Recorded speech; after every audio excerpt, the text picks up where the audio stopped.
Jika memang sekiranya kita bisa mempertahankan pohon-pohon besar itu lebih baik. Jadi sistem pertahanan lingkungan zaman dulu itu sebetulnya sangat efektif. Seperti apa? Orang-orang tua dulu menakut-nakuti anak-anak dari menebang pohon-pohon yang besar.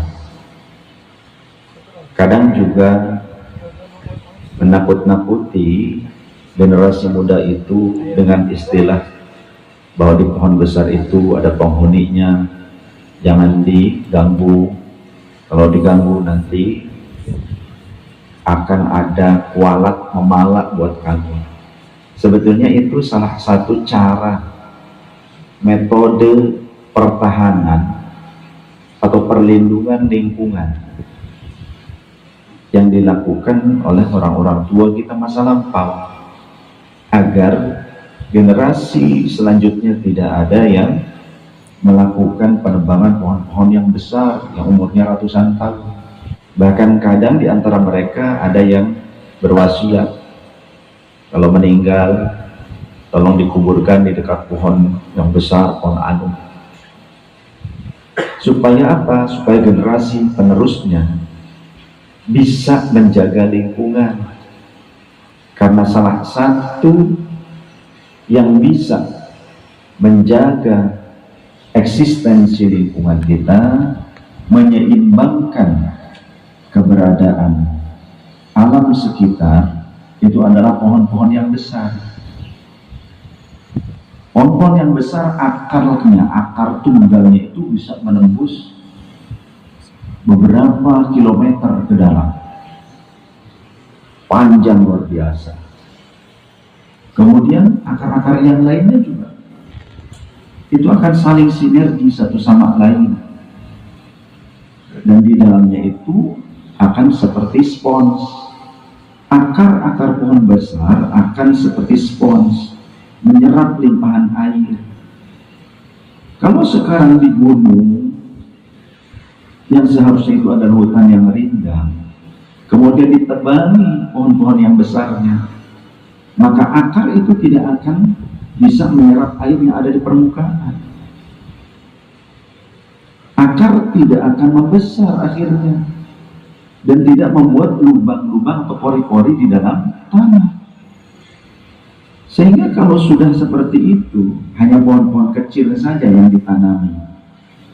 Apalagi pohon itu adalah pohon-pohon yang akarnya tidak memiliki akar tunggal yang kuat, yang menghujam sampai ke dalam perut bumi yang dalam. Pohon-pohon yang hanya memiliki akar-akar serabut di permukaan, pendek, yang memang mungkin memiliki nilai ekonomis, seperti pohon sawit. Tapi kalau seluruh hutan ditanami dengan sawit, ini kiamat sugro. Kenapa demikian?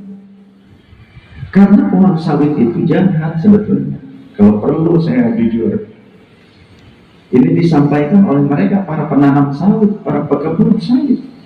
Kenapa dikatakan jahat?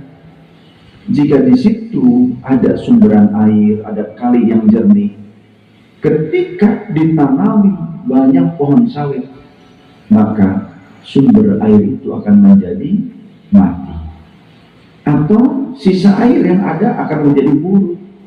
Nutrisi tanah pun akan disedot yang bagusnya, tersisa yang buruknya saja. Dan kita ketika ingin merekonsiliasi menjadi tanah yang subur lagi, menjadi baik lagi, ketika kita cabutin pohon-pohon sawit tersebut, tidak mudah, butuh waktu 20 tahun untuk bisa mengembalikan seperti asalnya. Dan itu pun belum tentu seperti semula ketika masih berupa pepohonan-pepohonan kayu yang sangat besar. Dan syariat juga sebetulnya telah mengatur hal ini.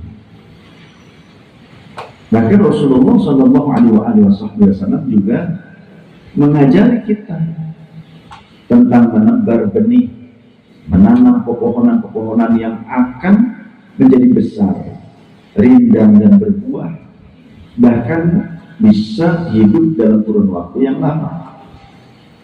Sebagaimana Rasulullah SAW bersabda, "Ma min muslimin yaghrisu gharsan aw yazra'u zar'an fayakulu minhu tayrun aw insanun aw bahimatun illa kana lahu bihi shadaqatun."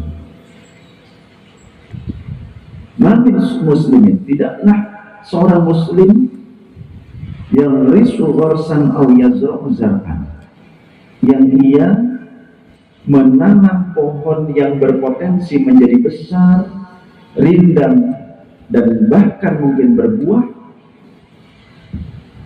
secara bebas dan tulus tanpa ada orientasi materi.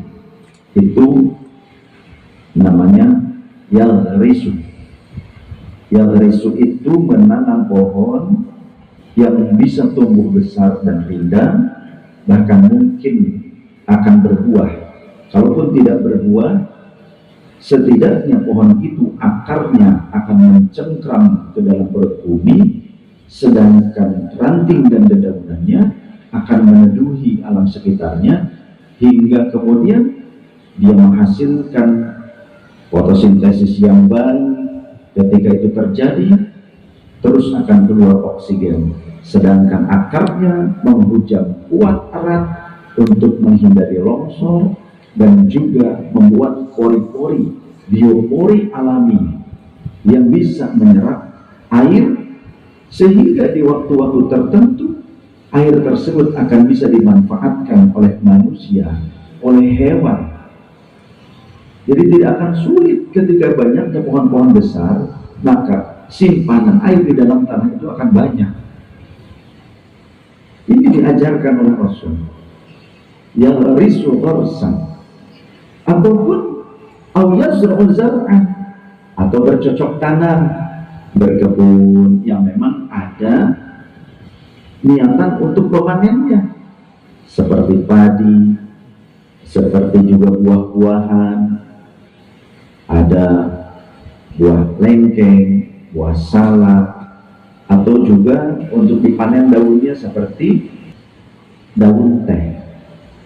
Daun teh, pohon teh juga itu bagus, akarnya itu juga kuat, bisa menjaga tanah terhindar daripada abrasi, longsoran,